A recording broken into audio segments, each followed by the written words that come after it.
Terima kasih. Pak Prabowo, saya senang sekali Bapak memantik saya, data saya tidak benar. Silakan bantah data saya hari ini, Pak. Dan saya izinkan kalau ada staf mau bantu, silakan berdiri di sebelahnya. Izinkan.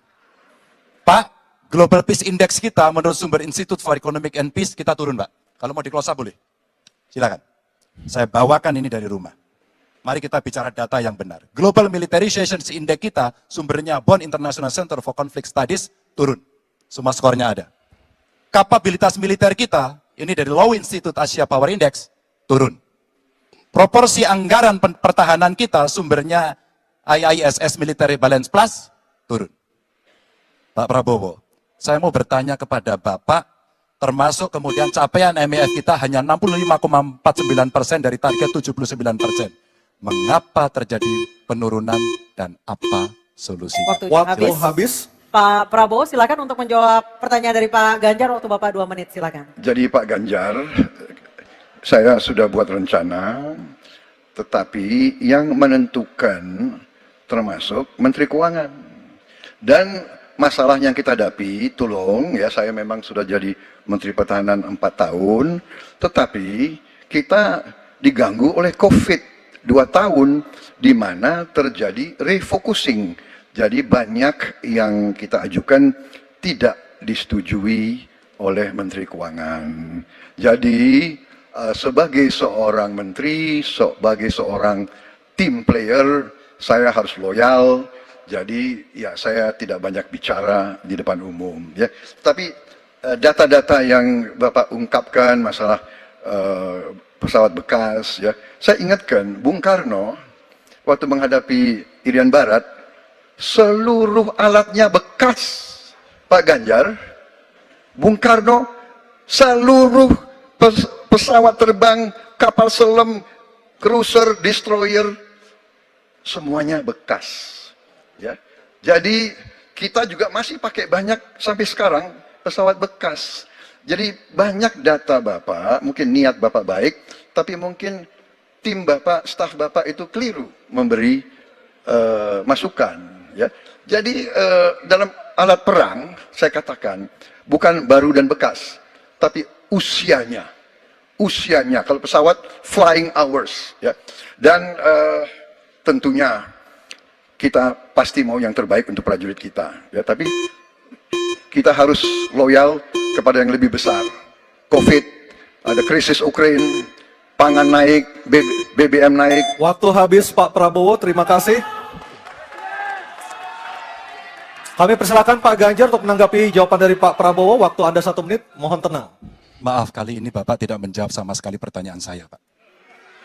Saya pengen data yang Bapak katakan salah, data pertahanan Anda ini, Anda pertahanan saya, silahkan Anda bantah di sini. Bapak tidak mampu membantah dan Bapak menjelaskan pesawat bekas. Saya tidak pernah berbicara pesawat bekas dalam pertanyaan saya. Minimal saya bertanya, tadi kalau Bapak maaf, mendengarkan terakhir, capaian MEF kita hanya 65,49% dari target 79%, dan ini mengkhawatirkan karena akhir tahun ini sudah harus selesai. Bapak juga tidak menjawab. Jadi artinya sebenarnya apa yang Bapak jawab dari seluruh pengelolaan pertahanan yang ada di Indonesia ini? Sungguh-sungguh saya meragukan itu karena data ini kemudian Bapak tidak mampu membantah di sini.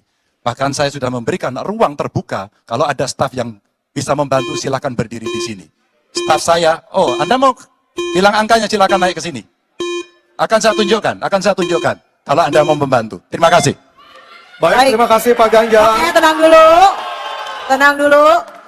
Kami persilakan Pak Prabowo untuk tanggapan dari pernyataan Pak Ganjar, waktu Bapak 1 menit silakan. Ya, jadi begini, yang Bapak ungkapkan itu, saya bisa bantah, waktunya tidak cukup, saya siap berjumpa dengan Bapak, mari kita bahas, satu persatu akan saya buktikan. Saya butuh hari ini, Pak. Nggak bisa, saya tidak dikasih waktu. Jadi Anda tidak fair, Anda minta saya kasih penjelasan yang begitu rumit, tapi waktu saya terbatas, jadi saya transparan, saudara. Dan yang saya katakan, kalau kita bicara MEF itu mulai dari berapa periode yang lalu. Ya, kalau kita mau buka-bukaan, Menteri Pertahanan sebelum saya, apakah tidak juga berpengaruh? Juga Menteri Keuangan yang banyak tidak menyetujui disbursement. Jadi mari kita diskusi dengan baik sebagai negarawan dan tidak mencari-cari hal-hal yang keliru. Waktu Terima kasih. habis Pak Prabowo, terima kasih. Kita berikan apresiasi untuk ketiga calon presiden kita. Baik hadirin dan pemirsa, kita akan Oke, dari video ini terlihat bahwa siapa yang benar-benar siap dan siapa yang tidak benar-benar siap. Atau terlihat bahwa Ganjar karena tidak ahli dalam bidang pertahanan, jadi dia benar-benar menyiapkan apa yang akan disampaikan saat debat itu. Sedangkan barangkali Prabowo mungkin karena merasa bahwa dirinya hebat dalam bidang pertahanan, akhirnya beliau tidak menyiapkan apa-apa. Kalau soal rahasia negara yang tidak bisa dibuka, kita lihat saja undang-undang. Rahasia apa sih yang tidak bisa dibuka? Kan ada undang-undangnya. Dan yang ditanyakan itu bukan rahasia negara. Jadi harusnya Prabowo jawab. Jadi sekarang kita bisa tahu kualitas siapa. Dan kita bisa lihat dari wajahnya Pak Prabowo tuh, matanya berkaca-kaca tuh. Mungkin tidak bisa tahan emosi atau seperti apalah. Tetapi semua itu baik. Begitu. Tetapi sebagai pemuda, kita perlu kritis memilih siapa yang pantas memimpin negeri yang kita cintai ini. Jangan kita salah memilih pemimpin karena Indonesia akan hancur. Sementara ke depan Indonesia akan dipimpin oleh anak-anak muda, generasi milenial, generasi Z. Jadi untuk sekarang jangan sampai kita salah pemimpin, karena kalau salah maka Indonesia akan hancur.